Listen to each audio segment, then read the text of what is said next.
Tienes 11.000 millones de dólares escondidos en una mentira contable. Y esta mañana vas a presentar los resultados trimestrales ante Wall Street. Es el año 2001. La oficina en el piso 17 de las torres de WorldCom en Clinton, Mississippi, tiene vista a un estacionamiento. No hay nada glamoroso en esto. No hay Manhattan, no hay torres gemelas financieras, no hay alfombras de diseñador. Hay fluorescentes, café de máquina y una cadena de decisiones que empezó siendo pequeña y que ahora tiene el tamaño de una montaña que nadie puede mover sin que todo se derrumbe. Eres Scott Sullivan. 40 años. Director financiero de la segunda empresa de telecomunicaciones más grande de los Estados Unidos. Ganas más de 14 millones de dólares al año.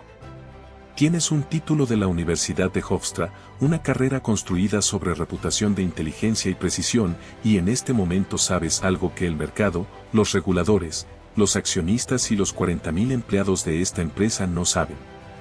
Los números son falsos. No redondeos convenientes. No interpretaciones creativas de normas contables que viven en zonas grises. Falsos. Inventados. Movidos de una columna a otra con la frialdad quirúrgica de alguien que decidió, en algún momento hace 2 años, que la alternativa era peor. La alternativa era decirle a Bernie Ebbers que la empresa no daba los números que él prometió al mercado. Y eso no era una opción que nadie en este edificio considerara viable. Para entender cómo llegaste aquí necesitas retroceder una década. Necesitas entender quién es Bernard Ebbers y por qué el nombre WorldCom existía siquiera. En 1983, Bernie Ebbers era dueño de un motel en Mississippi. No un ejecutivo de telecomunicaciones. No un visionario tecnológico. Un hombre de negocios local con una educación universitaria en educación física y una capacidad para vender que desafiaba cualquier descripción formal. Junto a 3 socios, invirtió $9.000 en una pequeña empresa de reventa de servicios de larga distancia llamada Long Distance Discount Services. Lo que siguió fue una de las historias de crecimiento corporativo más agresivas de los años 90. Ebbers entendió antes que muchos que las telecomunicaciones estaban siendo desreguladas y que quien comprara capacidad al por mayor y la revendiera con margen podía construir un imperio. No a través de innovación tecnológica. A través de adquisiciones. Comprar empresas, absorberlas, crecer en escala, usar las acciones propias como moneda de cambio para comprar más empresas, usar las nuevas adquisiciones para justificar un precio de acción más alto, usar ese precio más alto para comprar más empresas. Un ciclo de crecimiento alimentado por sí mismo mientras el mercado creyera en él. Entre 1991 y 1997, WorldCom realizó más de 60 adquisiciones. El nombre cambió varias veces. La empresa creció desde $9.000 iniciales hasta convertirse en una corporación con decenas de miles de empleados y miles de millones en activos.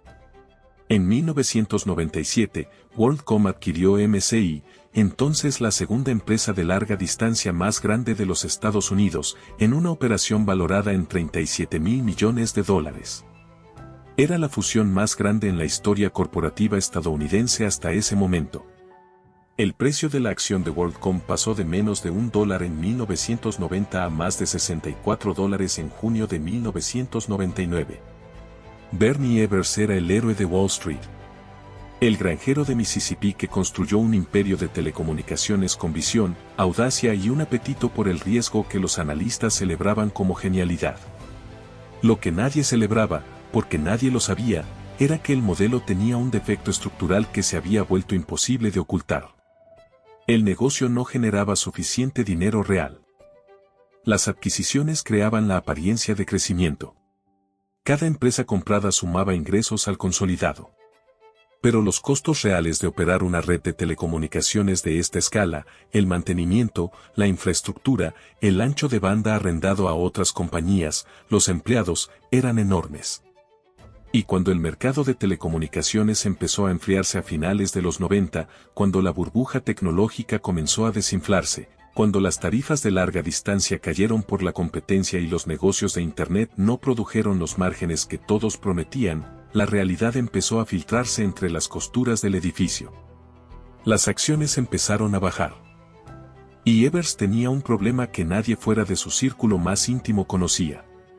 Había usado sus propias acciones de WorldCom como garantía para préstamos personales que sumaban más de $400 millones. Préstamos que usó para financiar un rancho en Columbia Británica, una empresa maderera, un yate, una plantación de pinos.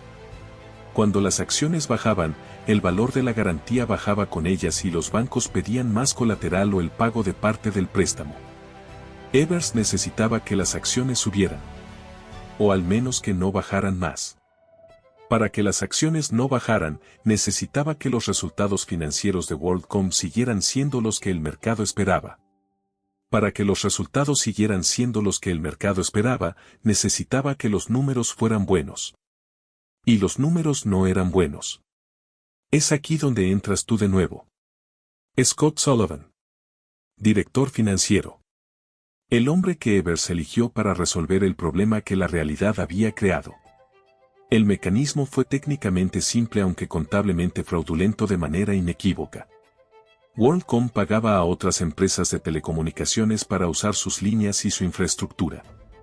Esos pagos se llamaban costos de interconexión de líneas y eran gastos operativos corrientes. En contabilidad estándar, los gastos operativos corrientes se registran como tales, reducen la ganancia del periodo en que ocurren. Lo que Sullivan ordenó hacer fue reclasificar esos gastos.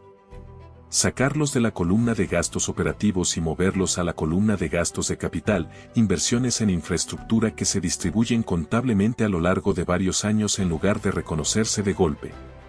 El efecto inmediato era simple, los gastos desaparecían del periodo actual y se distribuían hacia el futuro.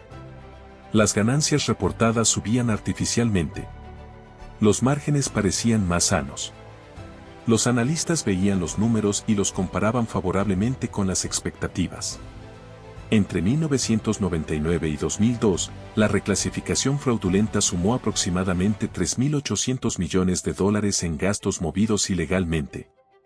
Combinada con otros ajustes contables igualmente fraudulentos que inflaban las reservas y los ingresos, el fraude total llegó a $11.000 millones. $11.000 millones.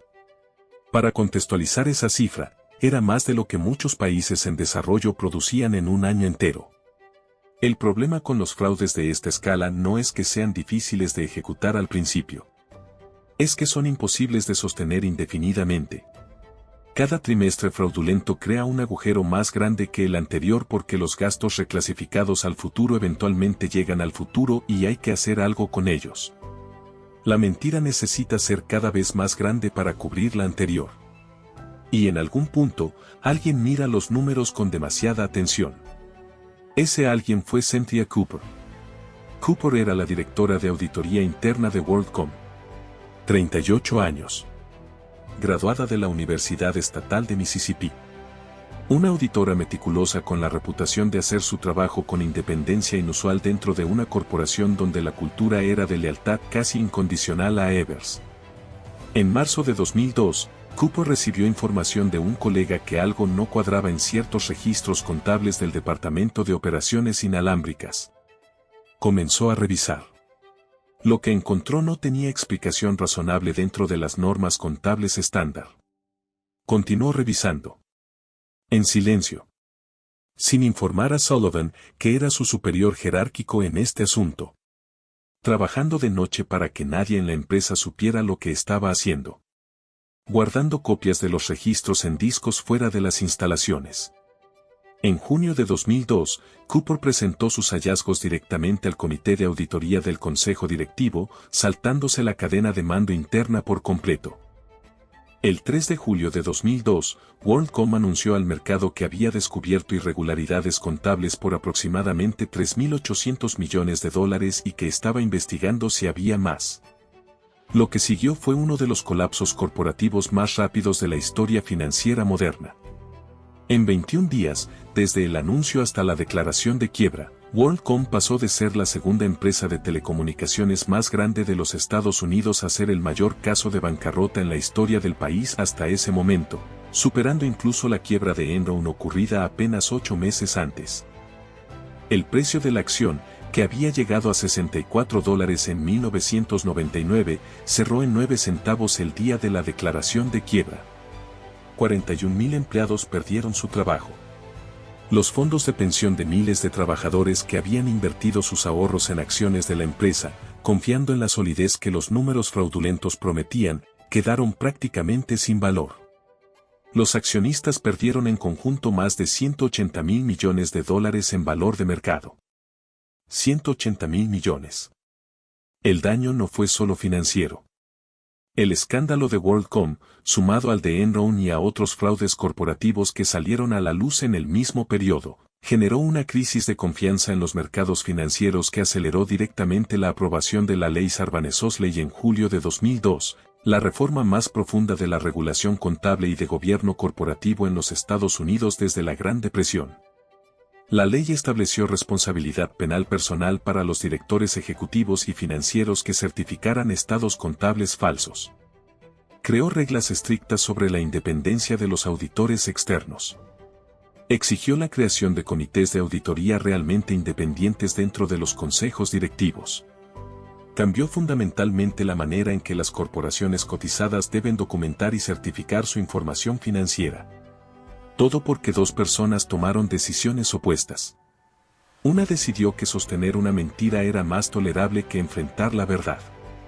La otra decidió que encontrar la mentira era más importante que proteger su posición dentro de la empresa.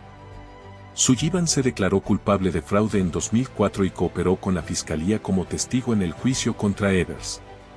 Fue condenado a 5 años de prisión. Evers fue declarado culpable de fraude, conspiración y presentación de documentos falsos a los reguladores. Fue condenado a 25 años de prisión. Tenía 62 años en el momento de la sentencia. Fue puesto en libertad en diciembre de 2019, un año antes de su muerte, por razones humanitarias relacionadas con su deterioro de salud. Tenía 77 años. Cynthia Cooper fue reconocida por la revista Tiempo como una de las 3 personas del año en 2002, junto con la denunciante de Enron Sharon Watkins y la agente del Departamento Federal de Investigación Colleen Rowley. El reconocimiento fue por el coraje de reportar irregularidades en organizaciones poderosas a pesar del costo personal que eso implica. Cooper continuó su carrera como consultora y escritora. En 2008 publicó sus memorias sobre el proceso de descubrir el fraude de WorldCom. Vuelves al piso 17. Al café de máquina. A los fluorescentes. A esa mañana de 2001 donde tienes 11.000 millones de dólares escondidos en una mentira contable y los resultados trimestrales que presentar. En ese momento todavía había una puerta abierta. No una puerta fácil. No una puerta que no tuviera consecuencias. Pero una puerta real hacia algo diferente a lo que ocurrió. Scott Sullivan no la vio. O la vio y eligió no cruzarla. Lo que construyó durante 2 años con precisión quirúrgica lo destruyó todo en 21 días. Los números siempre terminan cuadrando. Siempre.